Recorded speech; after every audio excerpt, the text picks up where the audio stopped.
How's it going, guys? Today I thought we'd take a little look at a Dreamshell on the Dreamcast. And we're going to be looking at it in sketch mode. That way it'll cut down on the refresh rate of the TV and just be a little bit cleaner production. Plus the GUI, the graphical user interface is kind of leaves something to be desired. It's still a work in progress. But here at the top we have console, where you can go in and modify stuff with the keyboard, and your region changer. You can change to all your different regions, to PAL, to Japan. We'll take a little peek at it. And this is the blue one, and this is the red one. We can back up and flash. We can clear our flash. Here's an about the kind of nods to the DC SWAT team. If you want to play discs from different regions, you use that. You also have a disc install, which allows you to install your disc onto your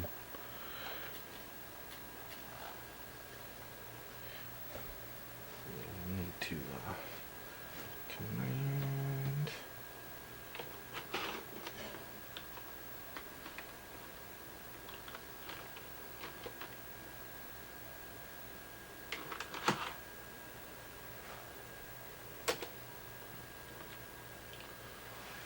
Okay.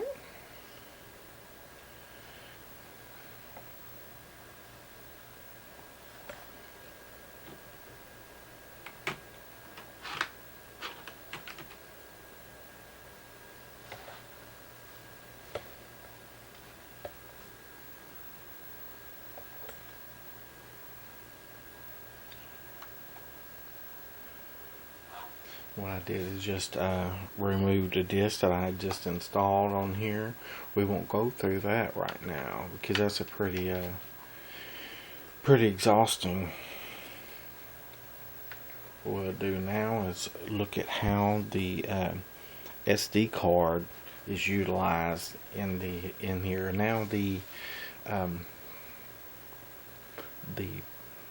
port on the back bottlenecks. It only allows so much information, like your pre-game movie,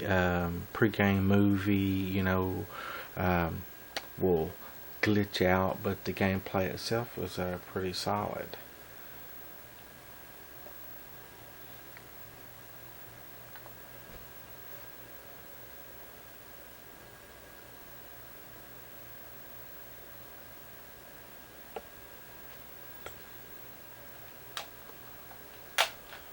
This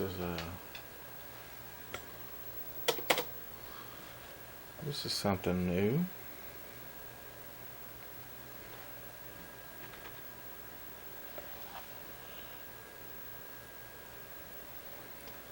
I was hoping that it would be a smooth thing, but that's the one thing about it. It is a beta. It's a work in progress, and sometimes you can be right in the middle of a game, guys. I'm not gonna lie, and it'll just freeze up, just lock up like a bad bearing.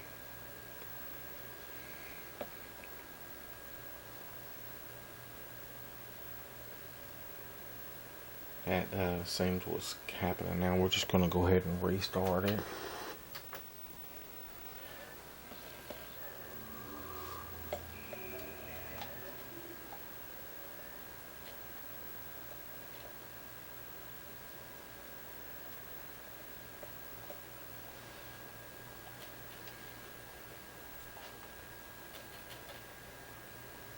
And this is Dreamshell 4.0.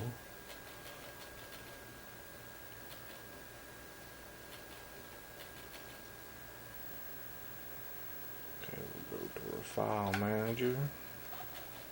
See if we can get something going this time. There we go.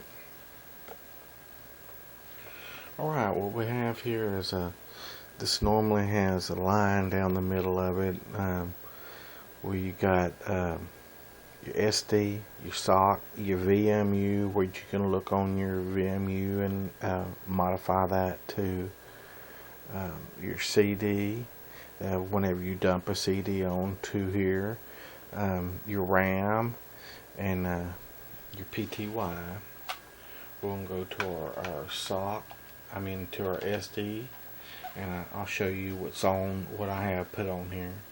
I have Aqua GT, which is a Dreamcast game, SNES for all, and Nestor DC, which is all the NES games. SNES for all, of course, is all the SNES games. PCE Cast, which is all the PCE games, or TurboGrafx 16, as we know here in the States. Fighter History, Dynamite. These are some Neo Geo games. Galaxy Fight, Ghost Pilots, Ironclad, Joy Joy Kids, King of Fighters 95 through 97, Last Blade, Metal Slug. I have Intellivision, Game Gear, Godzilla. Now, normally, there's a way, like I said, I don't know what's going on with this. There's normally a line right here with the little box that you can move that'll allow you to scroll down. But let's just jump right over to Metal Slug 2.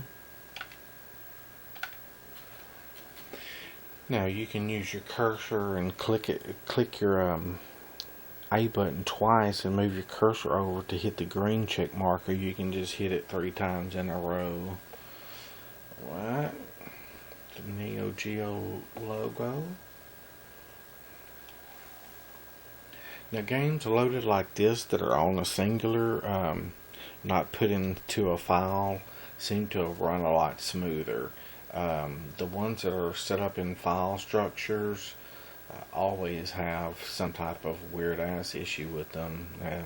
You get not that the NES is pretty stable, but the SNES, the TurboGrafx, I'll say the Master System and the Game Gear are pretty solid too, and then Intellivision just quirky.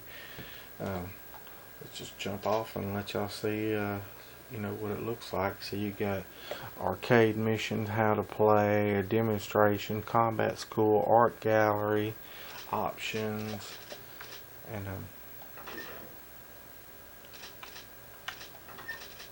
we're just going to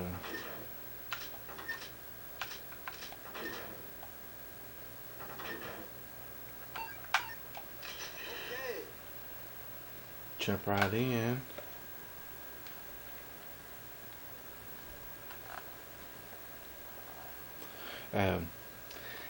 It's fantastic. They've got the new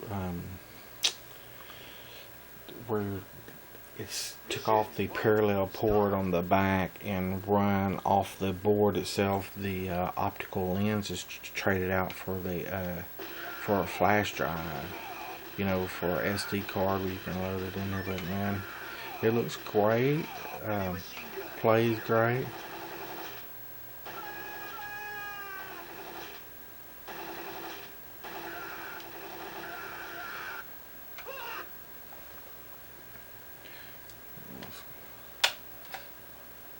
Just pull both triggers and your start button, and it restarts it.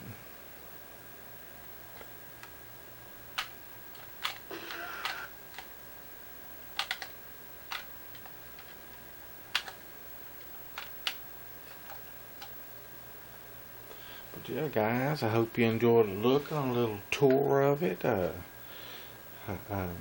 definitely something to pick up. Peace out from Texas.